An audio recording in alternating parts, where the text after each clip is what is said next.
Good night to the Belizean people at home and abroad. Tonight we bring you our 60th episode of Belizean Affair. Sitting with me virtually is my two hosts, Mr. Rudy Wade and Mr. Leonard Brackett. Mr. Wade is the chairman tonight, and as usual, we will go to a reading and our prayer, followed by our introductory music, where we will start our show. With that said, Mr. Wade, let's Mr. go Wade, straight to Uh, Mr. could Brackett. you do the could you do I'll the do the reading, sir? prayer. Yeah. You Could you want me do to the do the reading? read? Yes. Oh, Quick. oh, you do the reading and then I'll do the prayer. No. Okay. Let me. Difficulties. Okay. Okay. Yeah. All Difficulties. right. That's All what I'm right. asking. Thank you. Greg, for that warm introduction, and it's always a pleasure to be in your company, guys. And as usual, like you says, to we have a very nice schedule for viewers and listeners for tonight, and it starts off uh, with the reading, and I'll do reading from Timothy chapter 3, 1 to 10. It says, the saying is trustworthy. If anyone, if anyone aspire to the office of overseer, he desires a noble task. Therefore, an overseer must be above reproach, Mhm. and the husband of one wife, sober minded, self controlled, respectable, hospitable, able to teach, not a drunkard, not violent, but gentle, not quarrelsome, nor a lover of money. He must manage his own household well, with all dignity, keeping his children submissive. For if someone does not know how to manage his own household, how will he care for God's church? He must not be a recent convert, nor he may become puffed up with conceit and fall into condemnation of the devil. Moreover, he must be well taught of by outsiders, so that he may not fall into disgrace, Amen. into a snare of the devil. Deacons likewise must be Above reproach. defined, not double tongued, not Mhm. addicted to much wine, not greedy for dishonest gain. They must hold the mystery of the faith with a clear conscience. And let them also be tested first. Then let them serve as deacons if they prove themselves blameless. Amen. That's my reading from Timothy. Go ahead Amen. there, Leonard. Thank you very much, Thank Mr. you Wade. for your Mr. reading, Prayer. Mr. Wade. Leonard, Go Uh, go ahead, ahead there, Mr. Leonard, to the Brackett. prayer. we, I'll just go ahead and bow my head for a second to give a short prayer. Divine loving Father, we come before thee once more to ask that thou mayest continue to accept our humble expression of gratitude and thankfulness. First of all, for the privilege of life that thou hast bestowed upon us, and secondly, for the opportunity to still be alive among our family members, friends, and loved ones. We pray that thou mayest continue to bless our family members, each and every one of them, thou knowest them by name and number. We pray that thou mayest bless our country of Belize, its people, and its leadership.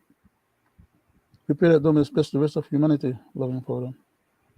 For thou knowest the trials and tribulations that we are undergoing currently. Please strengthen us, give us help, courage, perseverance, protection, wisdom, and knowledge, that we may be able to impart to others those virtuous gifts that God have bestowed upon us, and that we may serve a cause greater than ourselves. Please continue to bless this program. Help us that we may provide a program that may help others to learn and understand and know and acquire the fortitude necessary to defend their own rights and themselves. Please continue to guide and protect us, for we ask these mercies in Jesus' name. Amen. Amen. Amen. Thank you. Thank you, Leonard. Mr. Brackett.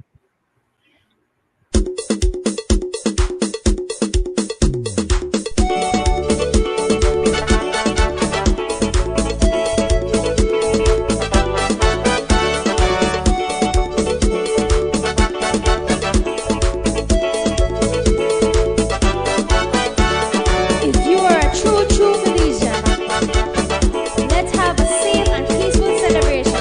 Long live Belize!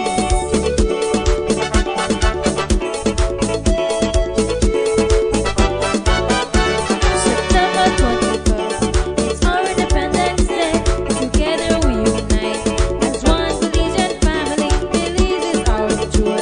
We must cherish it. Belize is our joy. We must cherish it. Anywhere I go, I'm proud of my country. Anywhere I go, I'm proud of my country. There's no place like Belize. You better believe it. There's no place like Belize. You better believe it. Happy birthday, Belize. May God bless you on your day. Belize is beautiful. Belize is in my heart. From north to south, we will celebrate. From east to west, let's all celebrate. Long live Belize, que viva Belize. Long live Belize, que viva Belize. Belize da fui, Belize da we paradise. Belize da love. Long live Belize, long live Belize, que viva Belize. Long live Belize, que viva Belize. Belize da fui, Belize da we paradise. Belize da love. Long live Belize.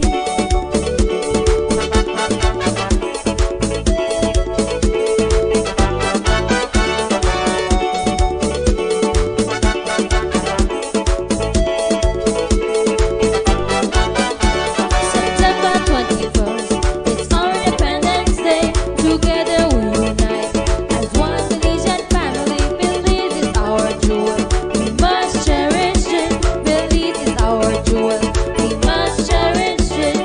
Anywhere I go, I'm proud of my country. Anywhere I go, I'm proud of my country. There's no place like Belize. Better believe it. There's no place like Belize. You better believe it. Happy birthday, Belize. May God bless you on your day. Belize is beautiful. Belize is in my heart. From north to south, we will celebrate. From east to west, let's all celebrate. Long live Belize, que viva Belize.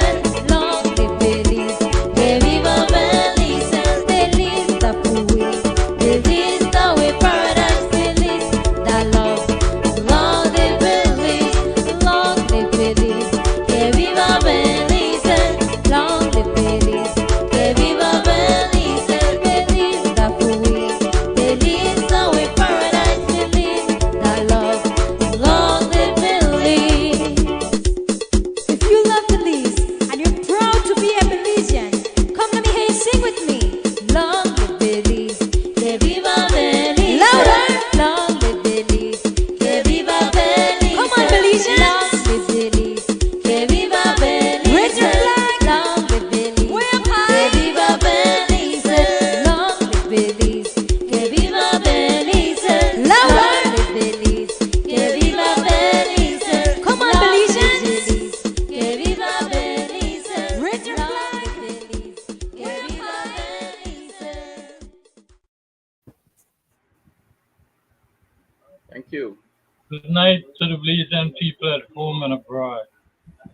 It gives me great pleasure to present my virtual host and chairman of this our 68th showing of Belizean affairs, Mr. Wade, who is running independently in the twin town of Santa Elena.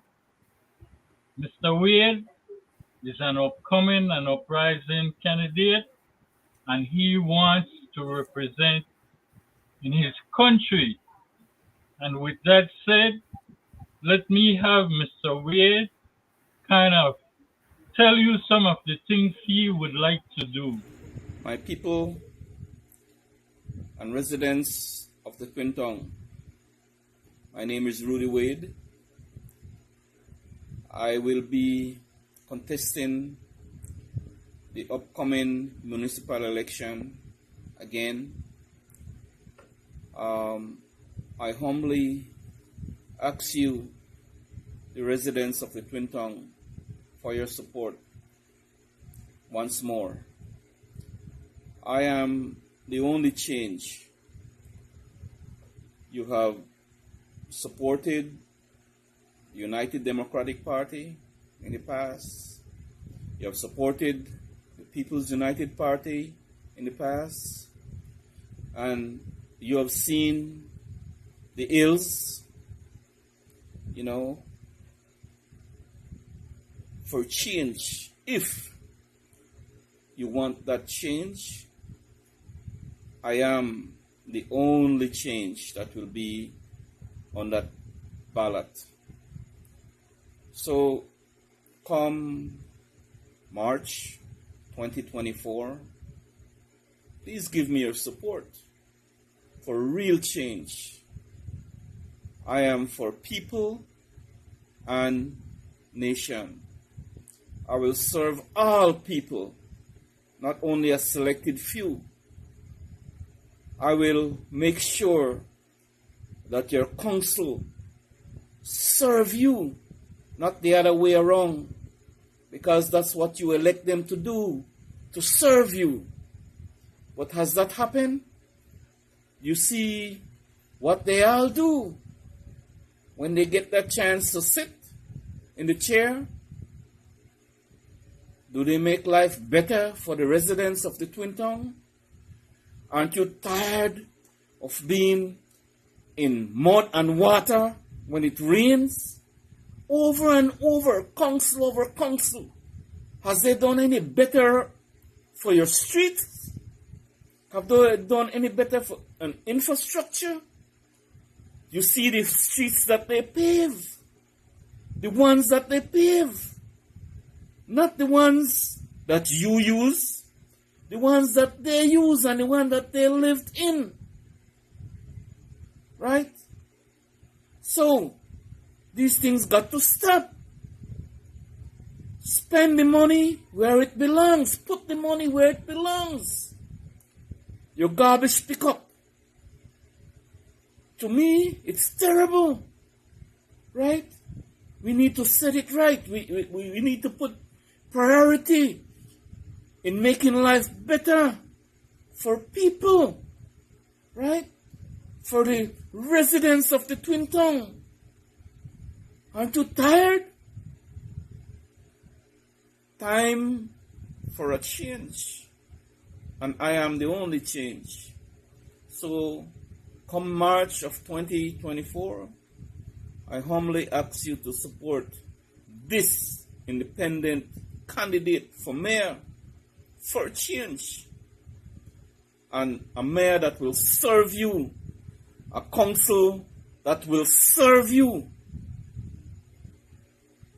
It's high noon. Time, people are tired. Right? Your streets need naming, marking, traffic areas. You need proper signage. Right? This town is so backward. Every time, when there is election coming up, you see they put a grader and grade your street. As the rain come, it back to square one. Right? Look at the pothole, what they do with it. Look at the white mall. What they put on your street. More mud. Create more dust. Health hazard. Nobody has any good plan. And nobody has the will to want to do right. It's all about a corrupted system. Over and over. Got to stop. Give me the chance and I will show you that better can be done. Can be done. So I humbly ask you, give me your support. Roody Wade for your independent candidate for your mayor. I thank you, and may God bless Belize, and may God bless you all and keep you safe. Thank you. Wow. Wow. You surprised me there, Miss Gregory. You surprised me there. Wow. Thank you, man. Thank you for, that warm, warm. Well said, Mr. Wade. I didn't and even. You have my well said, and you have my backing 100% plus. I will be there to assist you, as I have said before. We need new and upcoming people to run for politics, Amen. to run for office. We cannot keep going back to the same individuals and keep getting the same result. Let's try some new candidates. Amen. So pull that one up here, Leonard. Thank you, guys. Man. Thank you. I didn't. We'll make that a regular we'll make that a commercial for each and every one of our show going forward, Mr. Wade. Wow. We'll have your back, like we said. Thank you, Greg. Thank you, Leonard, for man. That was a surprise, Greg. Why you do that to me, man? If I had a bad heart, But anyway, thank you, man. Thank you, guys. Go ahead. We are the ones supposed to be thanking you for making yourself available to serve your country, sir, and to serve your country the way it deserves to be served, not by people who are just in the game to capitalize and further their own economic well-being and that of their family, friends, and other people, and leave the rest of the country, because as I think I heard you said once before. 1 second, Greg, please. Greg, 1 second, please. As I think I heard you said, Mr. Wade, once before, that our country is about 42 years since independence now, and we have had both of the current and ongoing mass parties, the two major mass parties, constituting our government from then till now. They come in, they go out, they come in, they go out. Everybody come in with nothing in their pocket and then go out with pocket full and caucus bag full.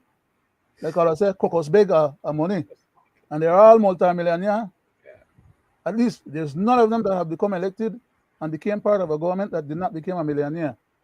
And there are many others who not only became millionaires, but multi-millionaire. We need to get rid of any kind of scoundrels and scamps and hyenas and vultures, preying on our system, taking advantage of our country and our people.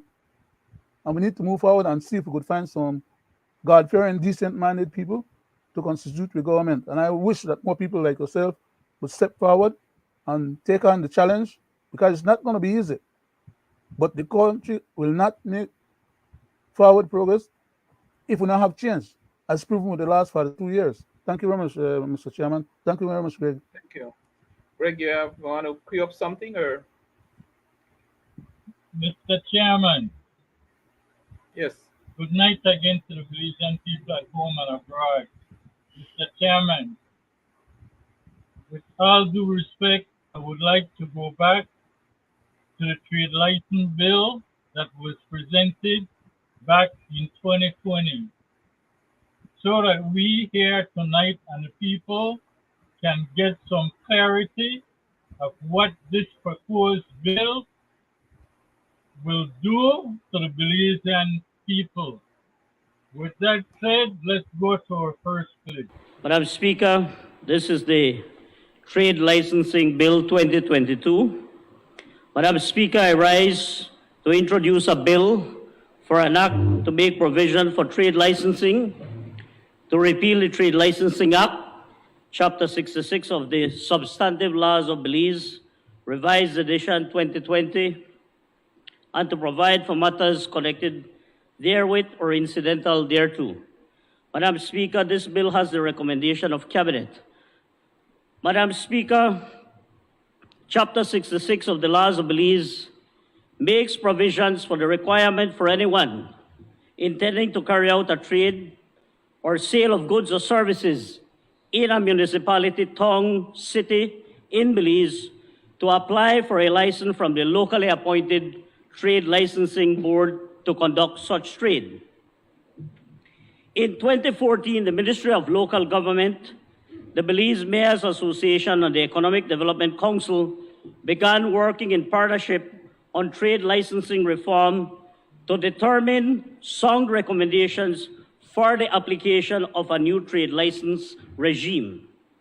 Why is a trade license necessary?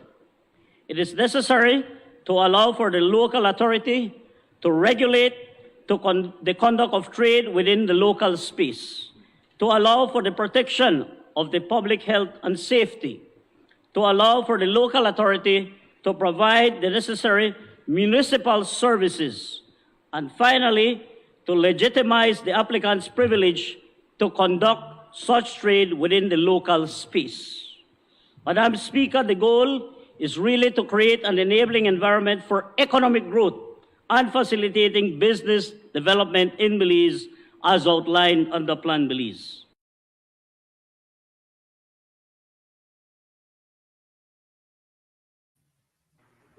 Now, gentlemen, that was the introductory of the Trade License Bill, which is a hot topic, being the government is trying to stop peddlers, low-income people with businesses. And for clarity on that, let's go to another clip to hear what this bill would do to the Belizean people. The effect of the amendments is going to be a albatross, a serious deterrent for small businesses. It will be a burden too heavy to carry for the small man and small woman. It is retrograde, it is archaic, and makes completely no sense. There was a specific complaint about peddlers, especially in small villages. Yes. We're talking about the kids that sell juice on the bump. Juice, plum, mango, any person that sells anything on a public place will now be subject to a trade license. When was the consultation period for this? Well, you would need to ask the government that. I know of none, but you would need to ask them that. That's a question for them. It's the one which I have no knowledge of any consultation taking place. When I reviewed the legislation this morning, a few of them jumped out at me. For one was obviously in the entertainment industry. As we know, most of the persons who participate in the entertainment industry in Belize, it's not a profession. It is something where they try to only catch and kill. They try to get a little bit of money here and there. And under this new regime, all entertainers, you're talking about DJs, singers, musicians, dancers, anybody who provides any type of entertainment will be subjected to having to get a trade license. It says maximum fee of $200 per day. But most musicians don't perform every day. And most musicians probably not even make $200 for a performance for the day. So you are absolutely correct when you say that.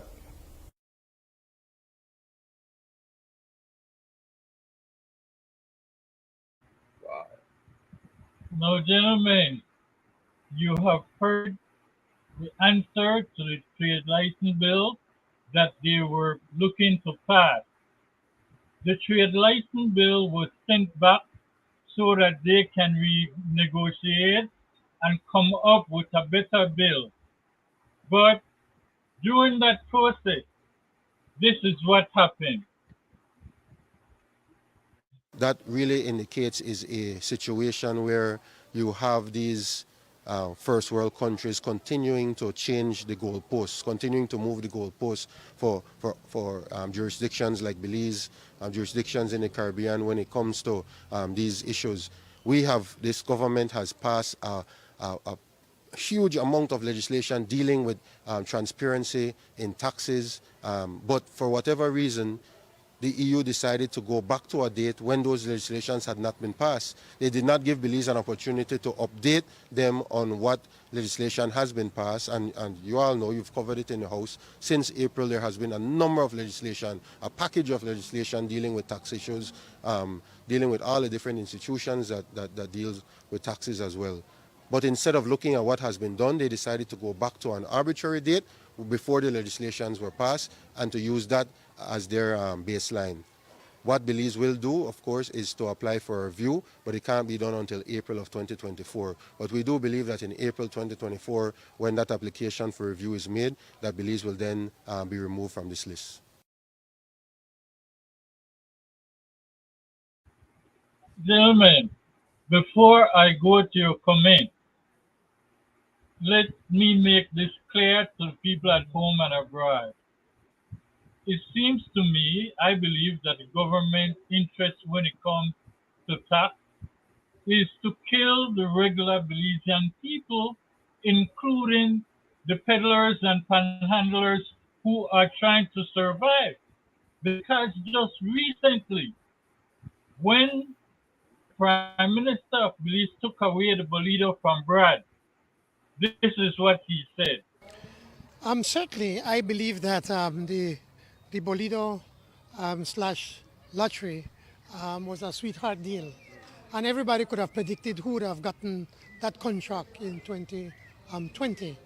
And as we've been going through that agreement, we've noticed that the government and the people of Belize are foregoing millions of dollars in taxes, and it is not right for a small group of people to be able to get away with that. We're estimating at the 12.5% tax, which is what everybody is paying.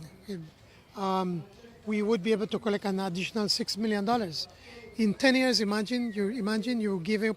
gave up $60 million to Brads and to other people that are closely connected to the former Prime Minister.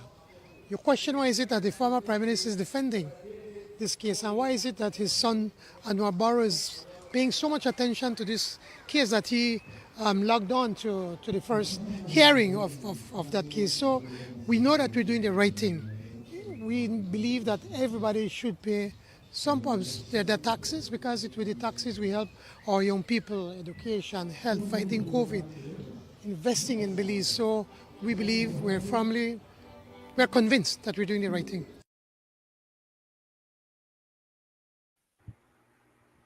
Gentlemen, the Prime Minister, hold on a second. The Prime Minister is convinced they are doing the right thing. And the Prime Minister said he does not believe it is right for a small group of people to be paying taxes.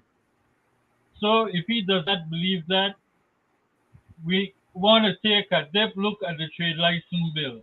Because what he's doing, instead of having a small group pay, he wants everybody. Let me hear you on that, sir. No, what I was trying to get your attention on just now was to ask Mr. Wade to please lead in his comments that he had. I think you have some written comments that are very germane to exactly what you have been presenting here to back him up. And I would like to defer to him being able to make that presentation now, so that we can comment all these things that my intention was we'll be able to comment on all of them. Right. Go ahead, Mr. Yeah, thank you. Gregory, we will tie everything in, Greg, and let me, this has been on my chest, so I'll just take a 5 minutes to say what I got to say, Chairman's privilege. Chairman's privilege. I say, anyway, guys, It says, where are we at? You know, a system, past and present. For 42 years, they came and go. We're talking about the system, right? The system, the two-party system we have. For 42 years, they come and go. Solicits the people trust, only to abuse the people, enriches themselves and family, close friends and cronies. Then they leave the country broke. And not to mention, no, a lot of them aspire and they come. I know some of them don't even have a bicycle. You know, when they came into politics, not even a bicycle, they walk. And some of these people are multimillionaire now. Multimillionaire. I'm not kidding you. And you know who, you know, are these people accountable to anybody? No. Nobody question how they get their riches.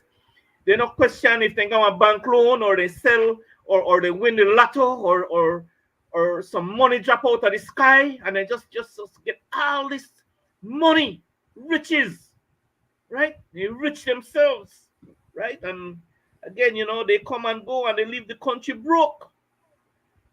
Then it's a repetitious cycle. And then at the end of the day, they blame each other just to get pity from the public. They blame each other. You hear them in the house, how they blame each other, throwing back and forth. Well, your fault. Well, you do this, so we could do it too. You know, that kind of attitude, right? That has to stop, and it has played out. It has played out. We have people, most people had caught on to that already, right? Now we have the PUP system, right? Who has done nothing to uplift the lives of the poor and less fortunate. Because if they do, their power will diminish once they educate the people and once they uplift them out of poverty, then they're not got no more power, right? The power will diminish, so they keep us poor, and can't speak for ourselves. That's what they do, right? Now we are in 2023 at its end. And what do we have? A failing economy, poverty at an all-time high, unemployment at an all-time high, a failing education system. Our government agencies and department has been compromised at all level. Our healthcare system is on life support. Most poor and less fortunate Belizean could relate to what I'm talking about. I'm not going to elaborate much on that, right? I have experienced it. People are punishing the high price of groceries at the grocery stores, and nobody is doing anything about it. You hear the minister might ranted, oh, they will visit the stores and they will this and they will that. And every 2 weeks you go to the store, the price keep going up, right? And that's the truth, right? The gasoline stations, you go there every 2 weeks, 3 weeks, gasoline price go. Does the government inform you? No. But what they do lately, couple days ago, they bring down the price of premium gasoline, right? But who uses premium? Poor people not buy premium. Poor people can't afford premium. That's to show you how, again, they're divide and conquer, right? Show you how they classing the people. You will continue, take a lick. You poor people who drive and who have a vehicle, you'll continue to take a lick because you buy regular gas, right? They're not bring down the price of regular gas, right? So, and the justice system, right? Man, so sad to see how poor people take a licking, right? No justice for poor people just because they cannot afford an attorney, right? Or does not have people in high places, right? So they could run to. The system is designed only for a specific class of people in this country to get away with evil deeds and get away with the crimes they committed, right? That's what this is, a two system they have. One justice system for the poor and one justice system for the rich, right? Oh, this is designed only for the politician, right? And the rich and the famous. A government that has an agenda to take us into a republic system and has no respect for the constitution, has no respect for the ruling of the courts. We see it play out. I will not elaborate because it's public knowledge. We have a government that passes draconian laws. Draconian laws. But for who? For who? Who are the ones that get affected of these laws that they pass? Sure, not them and their family and friends, right? And and you have the laws only to accommodate their behavior, right? They make laws only to accommodate their behavior too, right? A government that gives tax break and sweetheart deals to big corporation, for example, Portugal. Why don't the prime minister says, well, in the house, says, well, we'll pass a law that everybody all the poor people who owe back taxes, the poor who owe back taxes, will struck it out, right? Why don't he say that, right? Just to show you, right? And these things really, really, really sad, A government that continues to abuse their powers, uses their office for their own gain, own political gain, uses the people's assets, namely the people's land, right, as political pawn and for wealth, right? And most people could relate what I'm talking about. Or immigration department, right, for political and financial gain, right? Lobbies for outside grant and equipment and money, loans, and all in the name, when they go beg, it's all in the name of the poor people and the less fortunate. And in the end, who gets it? Who gets it? You could count, I say, on your fingers to see the poor people who benefit off these grants and loans. Count it on your fingers. If you're not directly related, connected, or they could give you a letter to go to DFC or any of the institution, you will not get any grant, right? But remember, they get it all in the name of the poor people, the Belizean people, right? Then thing got to stop, man, right? A government that is putting Belizean in different classes, you see how they're trying to separate us. And I said the other day, the only thing left, that when you go to the bus terminals, you have a bus for black people and where black people ride, right? And then you have one bus where for other ethnicity, right? And I'd be surprised to me if that happened, based on the way these people are carrying on the affairs of this country, right? So I'd be surprised to me if that happened, right? So in the Creole say, we no equal. We no equal. A government that want to reform our constitution, we see it happening, and to take God out of it. A government that made all kinds of promises when they were in opposition, right? And we bring it out, we played it, we shown, right, the public and the nation when they were in opposition, what they were going to do if the people give them that chance, right? When they were in opposition, we see that. And now we are his own cock, because that was one of the promise. We are his own cock, which is so critical to pass, and that something that will slow down their behavior, right? Something that will put them in check, but they don't want to do that because they do not want to go in check. But I hope and pray that you know, in this country, at some point in time, that we'll have a government that will pass UNCAC and bring all of them To to justice. account. Mhm. All of them.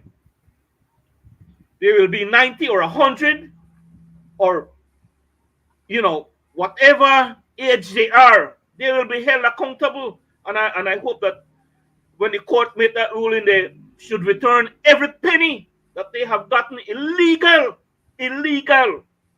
and every assets of the peoples, that they bring it back to the people, right? I just hope and pray that that would happen, right? And you know, and they keep blaming themselves, you know, and then when they, you know, they blame the war. Oh yeah, well, we did do this cause of the war, right? And the past UDP government, right? And, you know, because they did it, we could do it too. So we got the, you know, plus we have the super majority, so we could do anything and get away with it. See? So my people, you know, Mhm. like, is life better with this two-party system? That's a question I'm asking, right? Where are the billions of our taxpayers' money that have been spent? Billions in loan, and what do we have to show for it? Nothing. We grant picnic and we grant picnic. Before they ban, they don't owe. They don't owe, right? In real life, right? Based on the recklessness of this past two, well, this two-party system that we have in this country, right? Because one of them kicked the ball and they left it halfway, the other one come pick it up and kick it again, right? Never-ending trend with these two-party system. Need to go, both of them, to have a, you know, a sane Belize, right? And Belize, a Belize that will go in a new direction, right? People are tired, man, tired at all that stupidness, right? And what do we have, like I say, show for it? Nothing. So I beg all the fanatics, you know, all the stand supporters of the People's United Party, hold these people accountable for the things that they are doing, man, for the ills, right?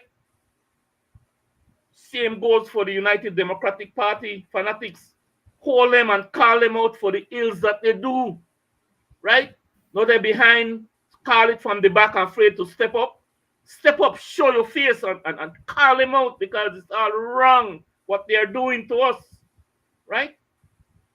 So, you know, I call on all the independent thinkers, right? All the independent thinkers. The country need, this is a crucial time in our country, right? Based on all the things that the past and present government had done to us and continue to do. Open our eyes now, man. Time for open our eyes, right? And we tired of punish, right? I mean, come on, it's time for a change, man. Yeah, All you independent thinkers, you know, step up. It's time, right? Belize need, don't know. Step up and you know, show the nation and the world that they deserve better, and better could be had. Better could be had. So I thank you guys for listening, you know, to what I got to say, guys, you know, and you know, if any of you guys want to comment on what was sitting on my chest, you know, you know, gladly. Go ahead.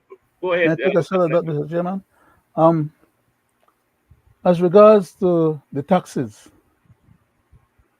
the government is already empowered to collect taxes, to make laws to collect taxes, because as of today date, that is the only option that the government have to raise funds to manage the country, except for the loans them that they get, and except for grants that other countries give to them or other organizations, or maybe when they sell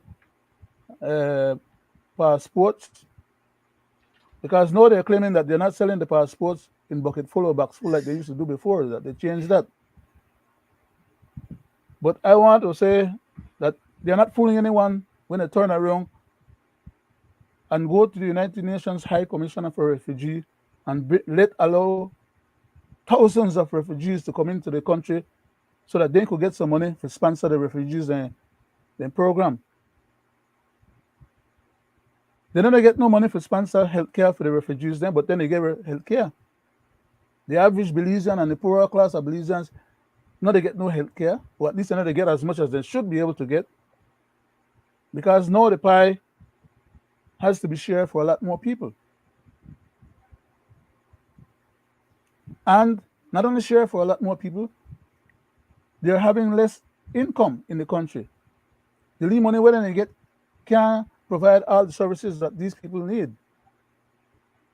For schools, for medicals, for lands and properties and survival, everything else that comes with people moving in from one country into your country, and doing so under government sponsorship requires government finding money to be able to enable them to survive in your country.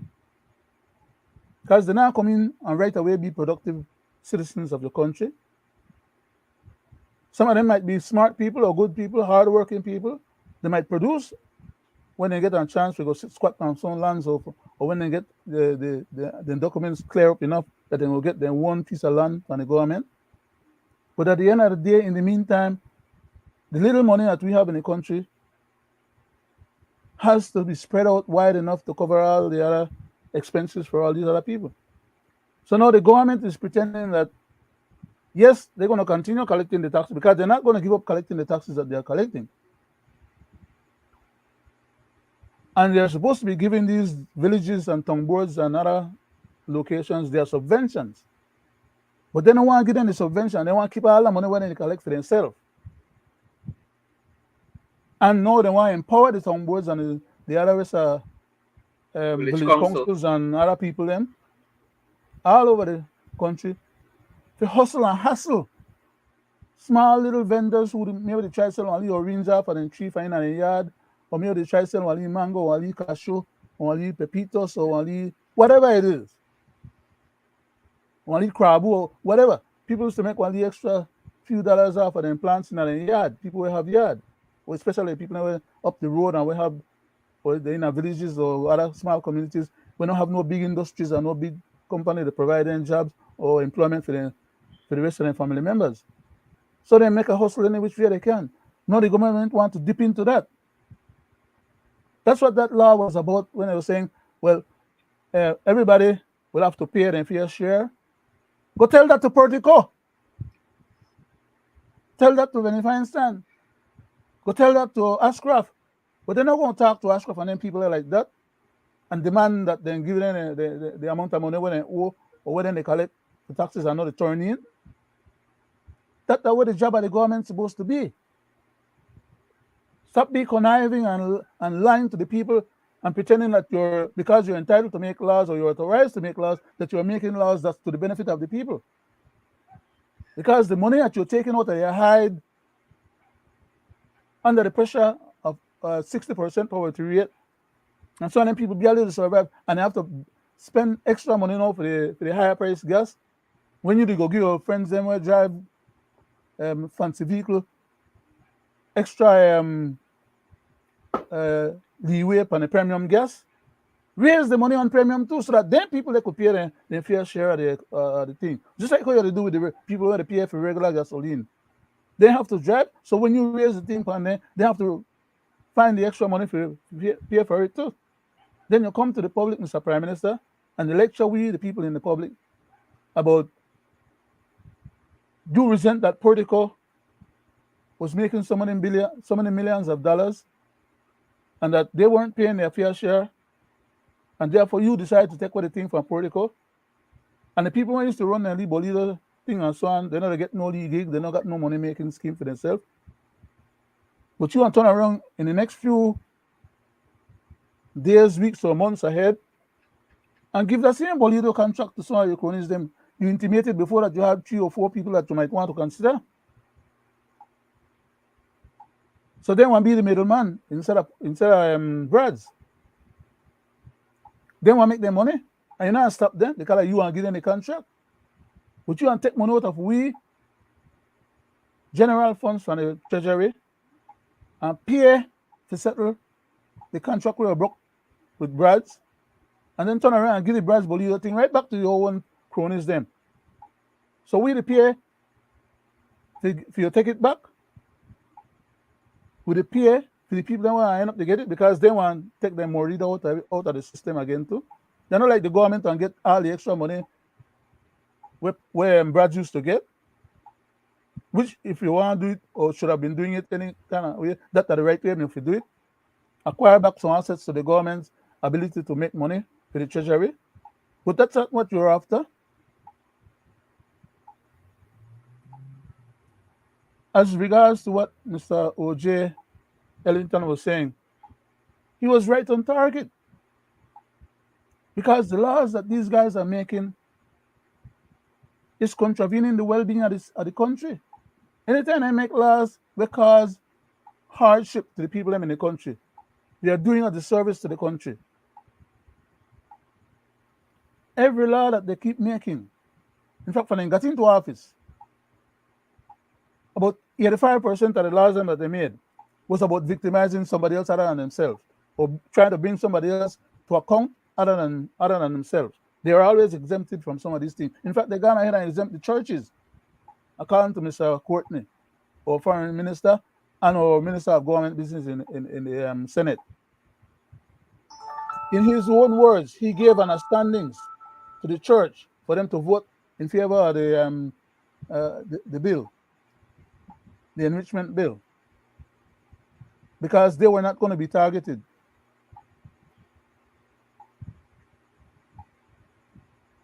All these people, as you mentioned, Mr. Weird, that the UNCAC supposed to address, that don't want to put UNCAC in place because they don't want to give back what they have stolen from the people, deserve to go to jail, in addition to taking back those assets.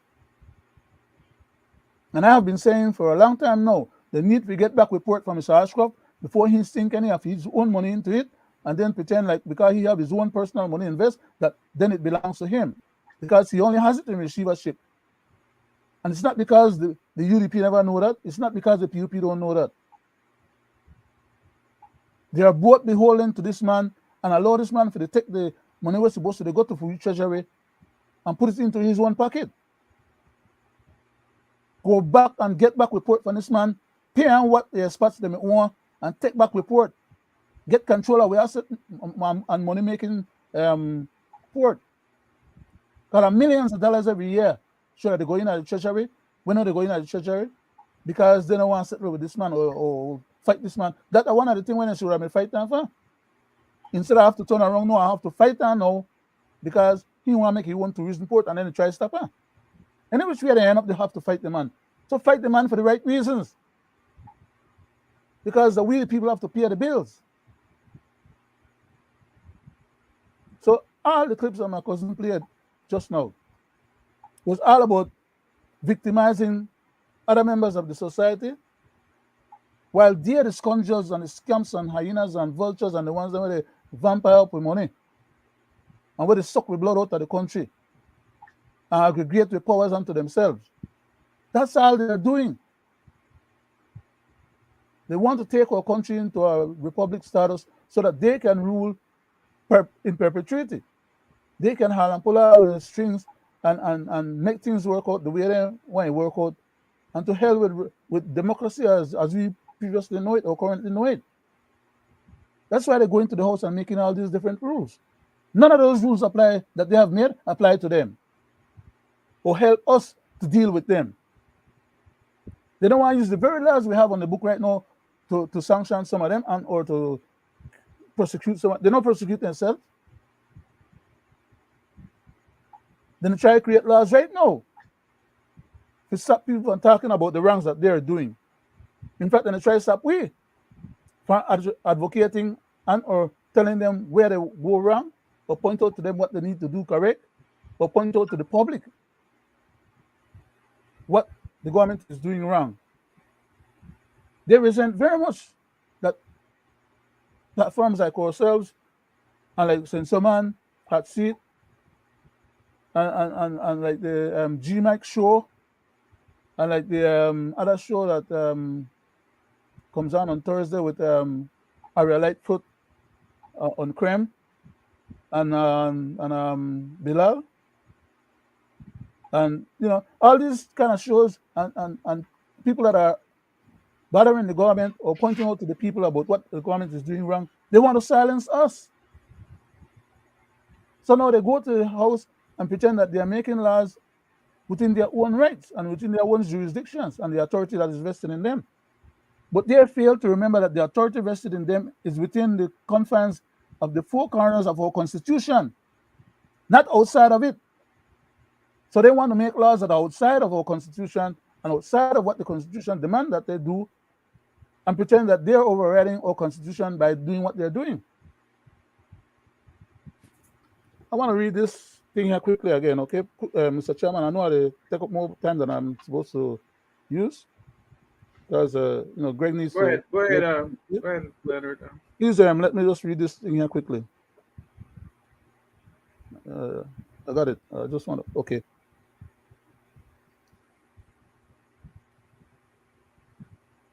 Oh man, I get into okay, some disturbance just now. Okay. The Constitution of Belize that the government is sworn to uphold,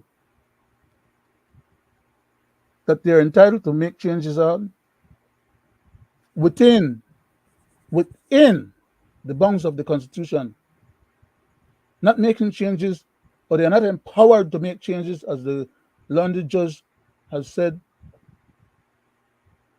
to break the Constitution or to override the Constitution any which way, to take away our freedoms and our liberties and our rights.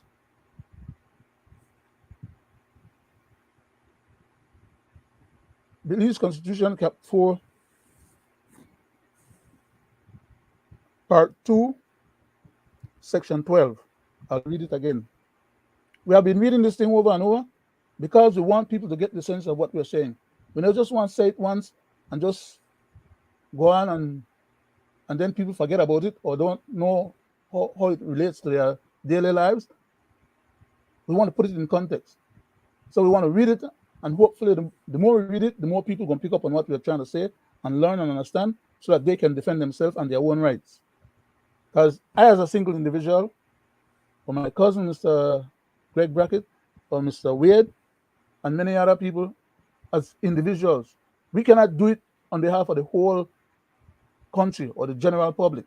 The general public have to buy into these things, and they will only be willing to buy into these things if they really know and understand the seriousness of it.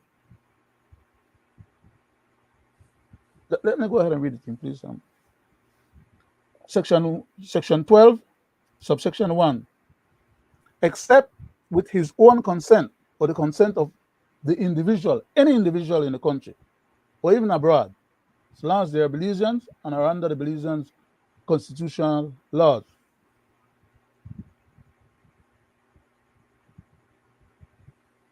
Except with his own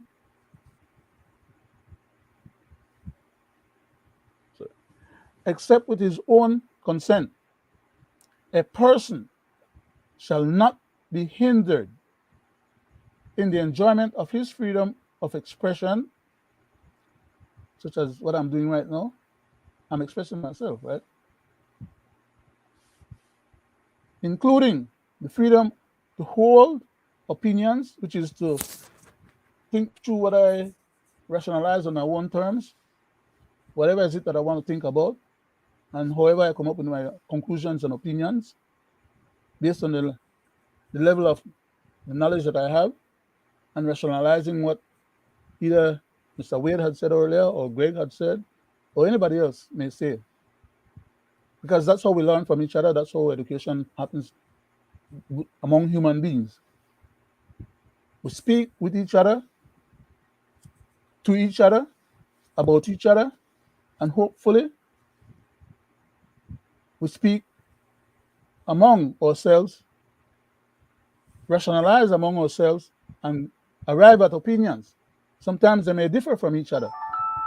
But the Constitution is saying that each and every one of us is entitled to hold our own opinion and ideas and to speak to each other. And it's saying that the government has no power other than the power of the individual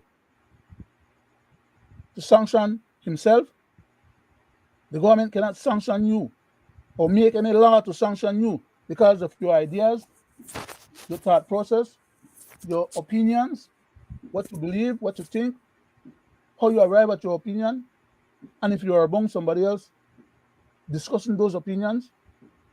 The government has no prerogative or right to tamper in that area of your existence, except with his own consent. A person shall not be hindered in the enjoyment of his freedom of expression, including freedom to hold opinions without interference, and that is without interference from the government and or anybody else, for a matter of fact. The freedom to receive ideas from other people and information from other people without interference by the government and or other people. The individual is supreme as far as that issue is concerned. It's an inalienable right that you are born with the right and the capacity developed as you grow to learn language and communicate with each other. The government have no jurisdiction or authority to meddle into that prerogative. The Constitution gives no government any such power to make a law contrary to your wishes to exercise these prerogatives. But here we have a bunch of knuckleheads in the House conspiring among themselves as a cabal to try and undermine our Constitution and to violate our Constitution in trying to make laws that contravene our Constitution with the idea that they're going to override our current Constitution and tell us what then the Constitution is supposed to be saying and intimating. They have authority to make laws, but not to contravene the Constitution. Whenever they get to that point, they have a stop sign. But they don't stop. They want to run through the traffic and blow out whoever is coming in the other direction. And then want to turn around and blame the other person for the crash or for the incident or accident or the outcome, when they are the violators of our law and our Constitution, as Mr. Wade keep on repeating. They are the gross violators of our laws. Freedom to receive ideas and information without interference. Freedom to communicate ideas and information without interference, whether that communication be to the public generally or to any person or class of persons, and freedom from interference with his correspondence. So when we are on this platform trying to enlighten, awaken, or inform the general public or conveying our ideas, we are entitled to that without government interference. The fact that they feel aggrieved that we are calling them out on their shortcomings or their wrongdoings doesn't give them any authority to go and make a law to try and stop us from being able to do that. No, there is such a thing as what they call libel. And there are other kind of categories. And all of those are under the different categories of law. But to be liable, somebody must be telling a lie about you. You just can't, because you feel uncomfortable with what people are saying about you, that constitutes libel, or that means that that person can't say it.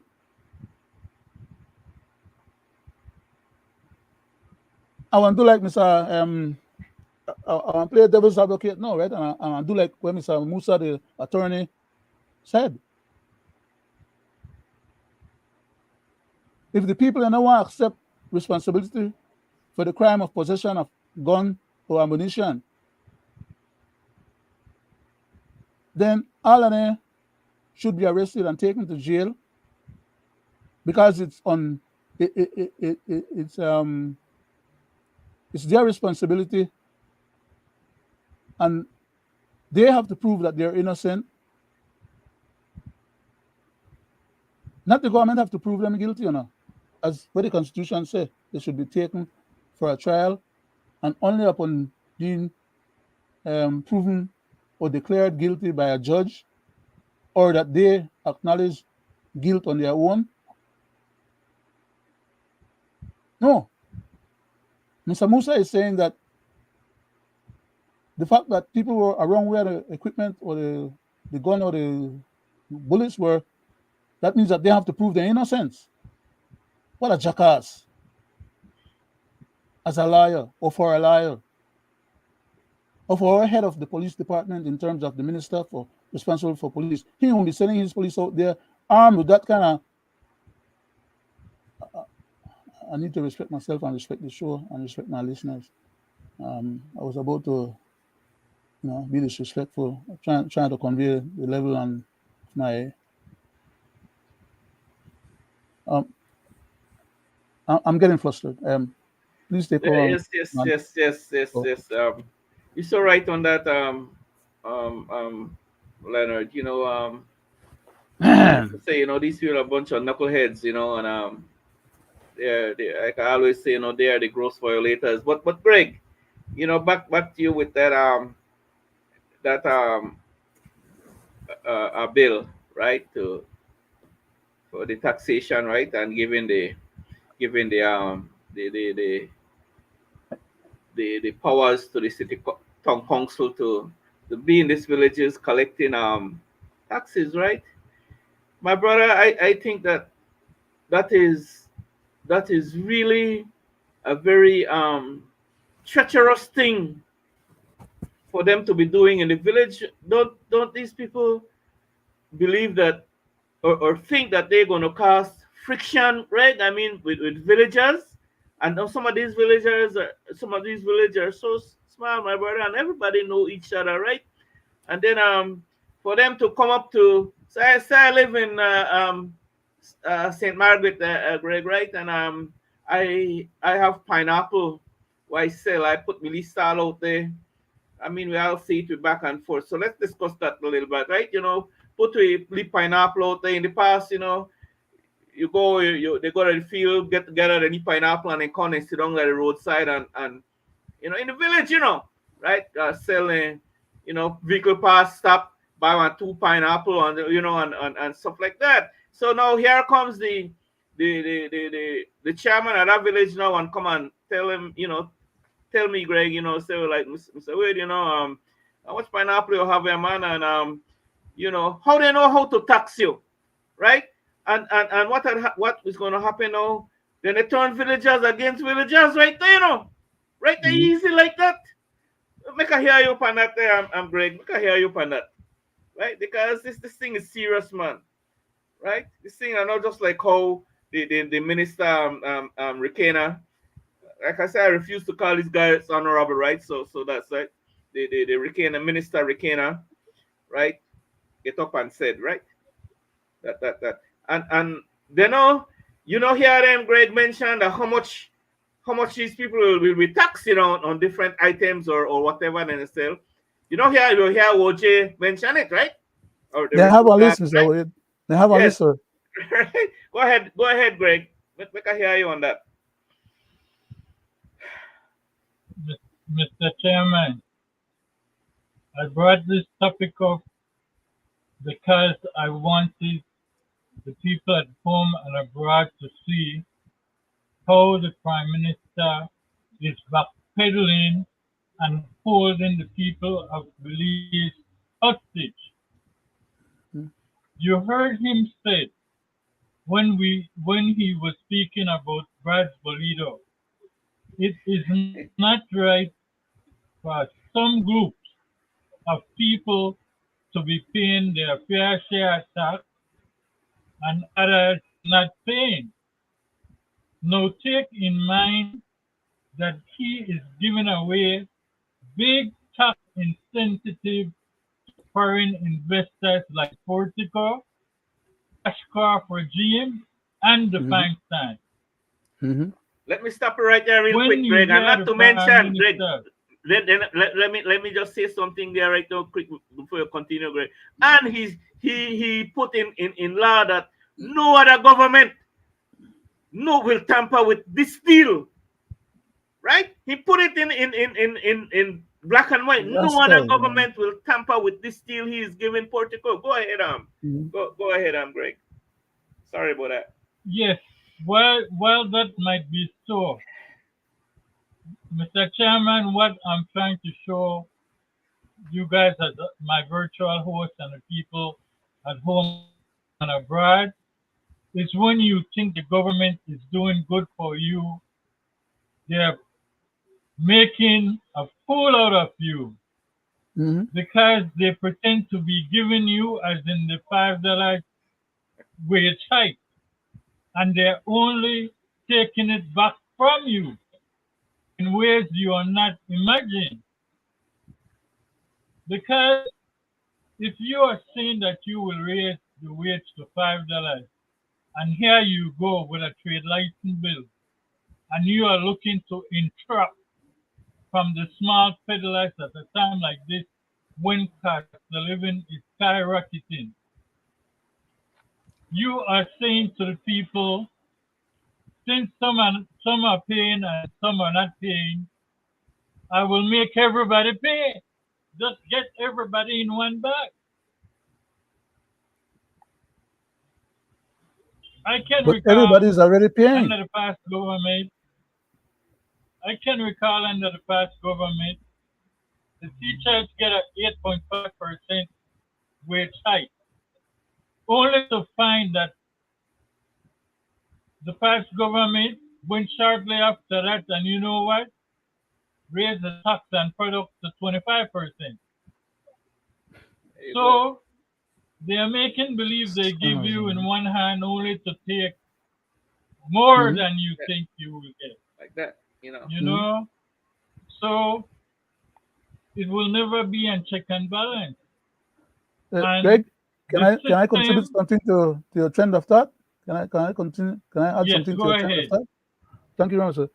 I'm sorry for interrupting, but I just wanted to point out to the general public as well, as since we're on that taxation issue, the government is already collecting taxes, but they don't want to share that tax that they're collecting. They want to keep it to themselves.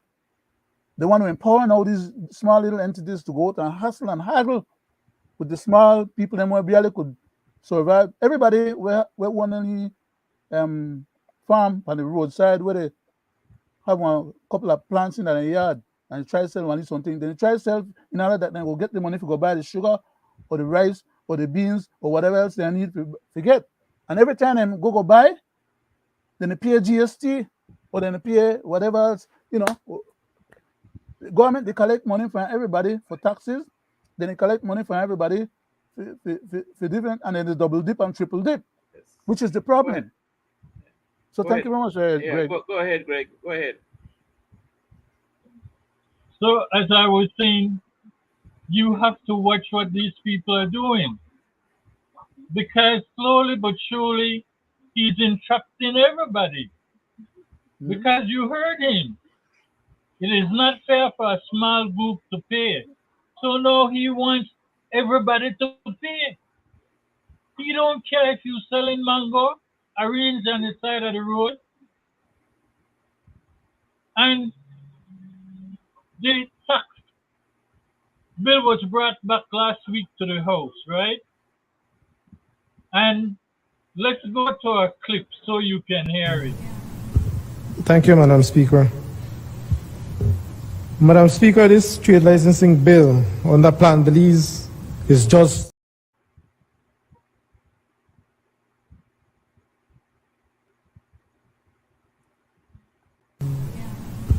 Thank you, Madam Speaker. Madam Speaker. It was in the Prime Minister's presentation on the budget, Madam President, that he said there's no taxes in this one. Well, what is this, Madam President, if it's not? Thank you, Madam Speaker. Madam Speaker, this trade licensing bill under Plan Belize is just another tax on the backs of the Belizean people. A tax, Madam Speaker, that is structured in such a way that when it's casted, it will pick up everybody. This is a rape and scrape bill that is being introduced today. It is going to tax the biggest of all businesses, the medium businesses, the small businesses, but most importantly, you guys are going after the peddlers. Those people who have to struggle every day, either to sell them tarts, to sell panades, to sell tacos, to people that have to work today, Madam Speaker, so that they can eat tomorrow. If they are not able to deliver on their goods today, it means that that family will not be able to eat tomorrow. There is no consideration on behalf of this administration for the people out there, for the single mothers out there who are struggling every day to meet their needs under the hot sun, trying to get something for the family. And that libeta money we're not going after, this is criminal, Madam Speaker. And I see in this bill that at this point in time, we're not only moving from the reforms within the municipalities. I don't know if we have members here that have rural communities that don't realize how it is that the structural economic rubric of the families in the rural communities are made up. I see that we are now moving on to the Kaya district to introduce a tax that will see every other village having businesses within that community being taxed. This is common sense. Whatever tax is being introduced, ladies and gentlemen, will not be suffered by the businesses. Eventually, all of this will trickle down to the consumers. All of this will be trickled down to the most vulnerable families.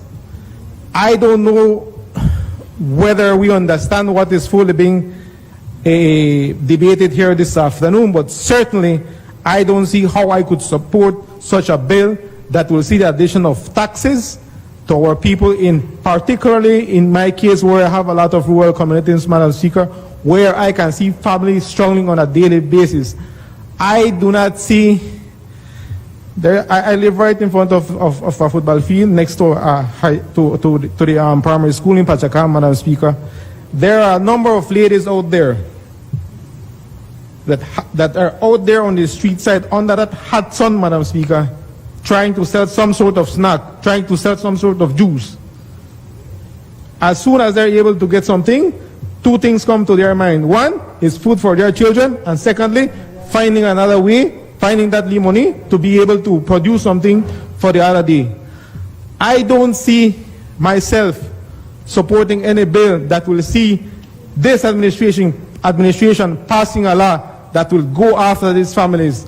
It doesn't matter if you tell me that the $1 you want to pay, $1 that you are now telling the Belizean people that they will have to pay is $1 that you're depriving those families from.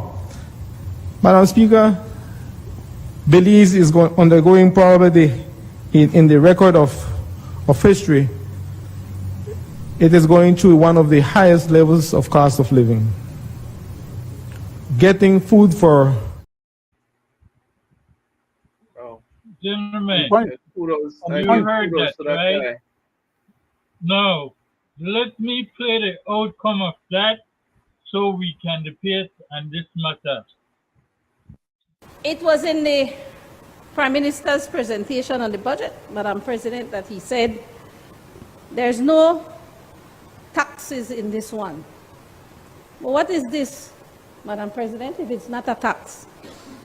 A tax on the poor people with the already high cost of living. When you resort to taxing the peddlers, then you know something is very, very wrong.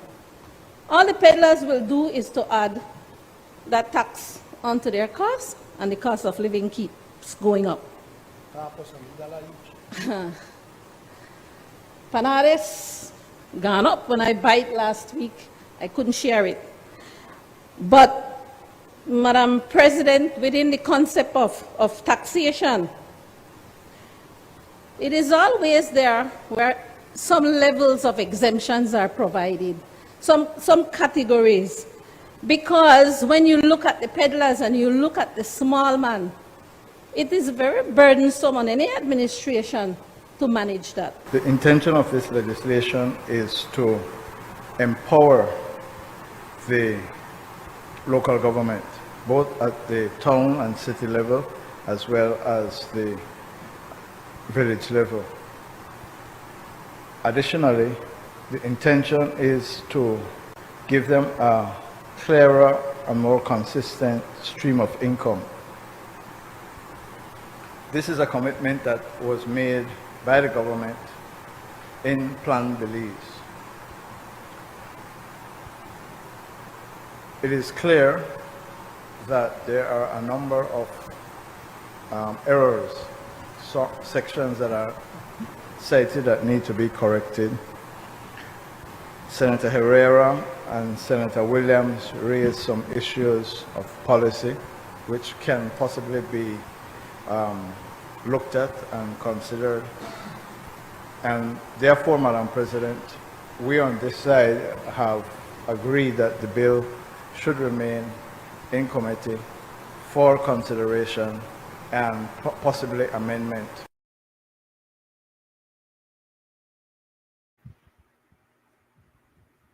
Gentlemen, you heard it.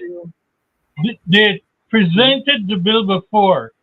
They took it back and did nothing to it. They brought it back and tried to pass it again, but you know what? They were caught, so they returned it again. So they were trying to do exactly what they were saying they were not intended to do. Tax from the peddlers. That is what the bill is for. Let me hear you on that, Mr. Wade. Well, you hear the Courtney guy there, right? Unelected? Unelected prime minister or elected god, right? He says that to empower. They're not about the poor people anymore. No, it's to empower, right? Like you said, Leonard. They don't want to give back. Take out the empower, the M part. Just use the word power. That's all is messing with their head. Yes, man. Yeah, they don't know empower other people than they want serve about power, the power that they have. And they're using it and misusing it against us, the people who granted them the privilege to exercise that power. That is what my beef is all about. But sorry, they don't have no. Just make me mad, man. Greg and Leonard and my people, then people don't have no love, They don't have no sympathy, right? A failing economy. COVID left people broke. People poor, right? No kind of enliftment, no kind of incentive. Look what they come with now to the people. Can I be rude again? Can I be rude again, interrupting you, sir, and ask you for a chance? These guys are collecting the taxes already, and they don't want to share it. That's what people need to be constantly focused on. Now they want their people to go back and collect taxes in their own rights that they are going to give them. Exactly. The right to collect taxes when they don't collect the taxes before. Yes, that is it right there. I was going to come to, right? But glad you said it. You brought it up too, right? So let's see the intention and see the. You hear they say it was in Plan Belize, Greg, and Plan Belize. They had it all planned before, He stated a lie. That was not, he made a lie there in public, in the house, because that was not part of Plan Belize. Otherwise, I know me and get elected. We say, right? All the way out there, a bunch of idiots. These guys never tell the truth. None of them, right? So, Gregory, you wanted my little input on that. Like I say, you talk about empowerment. Empower the town councils and they empower the lead village council, but then it's back again all on the backs of them poor people. That's not nice, man. Right? That's not nice. And like I say, you look at the burden these poor people have, man, right? Just to make them reproduce. Right? All the taxation, like you said, Leonard, they already pay taxes, right? What is wrong with these people, man? Mr. Chairman. if I may. Greg, Go ahead, Greg. Mr. Chairman, I recall Greg in one of our previous shows pointed out that the government need to have a taxation regime. And I remember him bringing it up quite a few times. With a taxation regime, the government would have been able to know that it could and should exempt the micro people, the smaller people at the bottom of the thing. And maybe take one little bit more from the people way at the top. Instead of the good people way at the top. Millions of millions and hundreds of millions. Mr. Chairman, Go ahead, let Greg. me burst their bubble for them because this is what they are hiding. We are dealing with a government of make-believe. Everything they say, you cannot believe them. I will prove it tonight why they are doing that. Because in honesty, they cannot bring the economy together. Okay? Total revenues and grants are projected to come in at $1,356 million, of which 89% is tax revenue, 8% is non-tax revenue, and 3% is capital revenue and grants. Actual revenue and grants exceeded the original budgeted amount by approximately 6.9%, or $93 million, an overperformance of $89 million, which is attributed to tax revenues.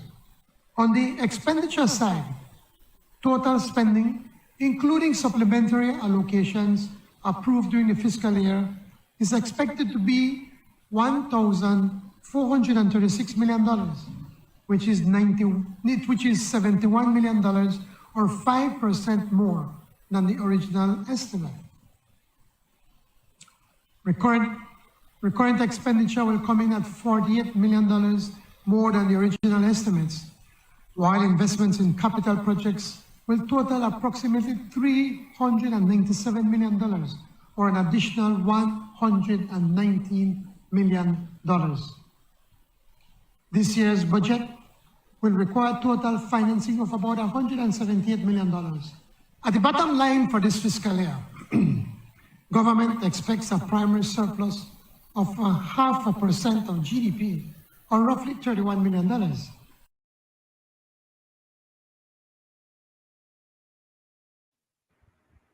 Gentlemen, if that is true, before you say anything, if that is true, they look good presenting these figures when in reality it's a no-show. And I will show you why. And how I will show We're you here why. again for another loan, $7 million, 14 million Belize dollars.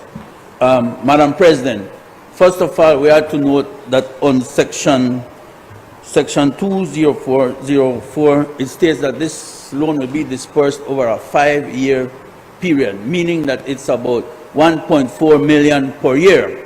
So now we are here again saying, why didn't we budget for this small amount of money? It's going to be over a 5-year period anyway, but yet we're coming again with a loan, saddling the Belizean people with another loan. You refer to this loan here as more loans, more loans. But what had been happening in the past was a bucket full of loans leading up to 2020, including 2020, but no growth. So that's why we couldn't pay the bills. That's why the past administration couldn't pay the bills. But in the functioning of a government, you're always dealing with debt. Day in, day out, you're always dealing with debt. But you have to know how to manage your debt. Clearly, the past administration had no clue how to manage debt, how to manage the public finances. This administration does. Senator Corey, if you don't want to hear the same thing from this side of the Senate and from the Belizean people, the same thing over and over and over, then stop doing the same thing over and over and over and over. Because indeed, you don't need a financial genius to tell you You simply look at all the financial bills and all the supplementals and everything that we have brought here on the loans since November 2020. And Madam President, it's at $1.1 billion. That's how much this government has borrowed. So when you talk about we come here and we criticize loans, well, stop making loans.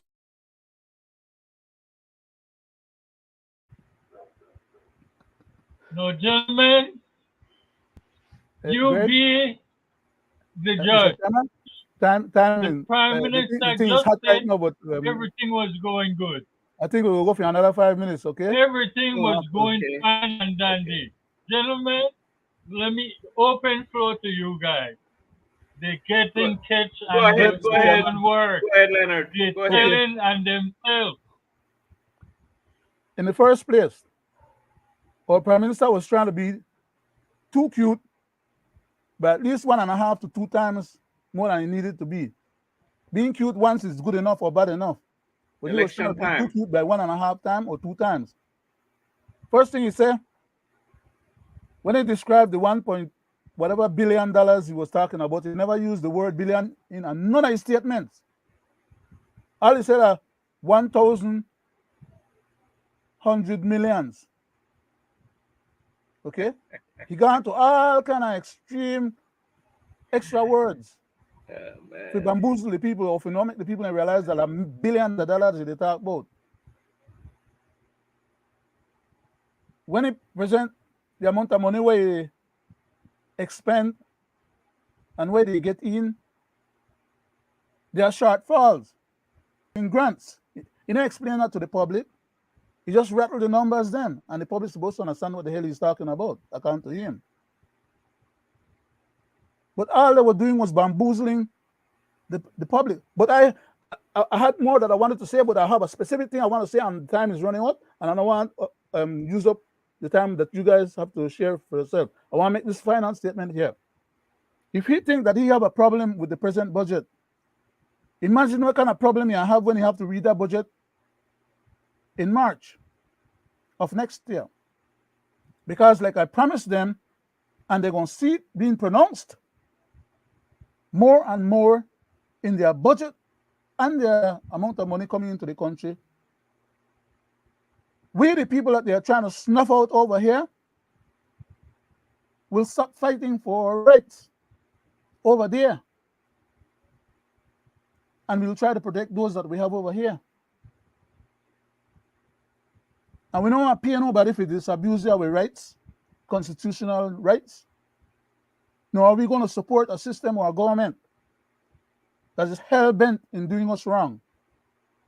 So they will have to come up with extra money. They talk about they may only get $37 million extra. Does he fail to realize that his department can inform him if he doesn't know that last year they got over 300 million Belize dollars from people out here in the States? When a lot of us stop sending money or slow down by sending money and cut back, you think you can get any 300 million this year or next year or any other future years to come? That $37 million where they claim as being the extras what I get. When another 150 to 200 million stop being sent home, where the hell you make up that difference from? I know where you can get it from. I could tell you right now, you're going to China or ask China for help them out. Okay? But I'll leave it at that. Like I said, I got a lot more to say, but we'll leave a lot more for the other show. I would say this, it's a pleasure, because we only have like 3 more minutes. It's a pleasure to be in your company, and thanks to our viewers and listeners. I hope that tonight, they take away some kind of, good. And if I'm not going to comment. I will let the public decide. Listen to that Prime Minister, and listen to what they're doing in the Senate, right? They listen to the amount they are borrowing. But according to the Prime Minister, for all those out there, everything is dandy, good, and they have surplus. So why in the world you want to be borrowing so much money if we have surplus? $1.1 billion already. in a half So a ton. listen, 2.8. I leave you with this. Do you believe anything No. that these jackals says? No. And I continue to say. Say no more. Go ahead on your you have 2 minutes there, Greg, for closing, and Gentlemen, I thank you guys for sitting virtually with me. Mr. Chan, I'm highly appreciating of coming from the election. I wish you the best, and I would like to say good night to the people at home and abroad, and kindly tune in to our 61st edition this coming Friday, hoping that you, the people, had gained some educational matters from us, some educational knowledge rather. That we will say good night. Great Please hang production, around Greg. for a second after we close.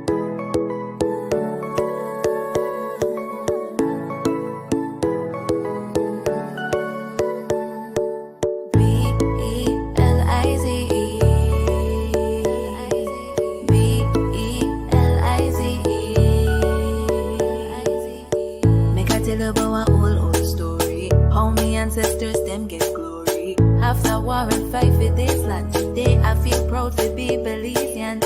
And every time I walk through the streets, I feel so blessed, so good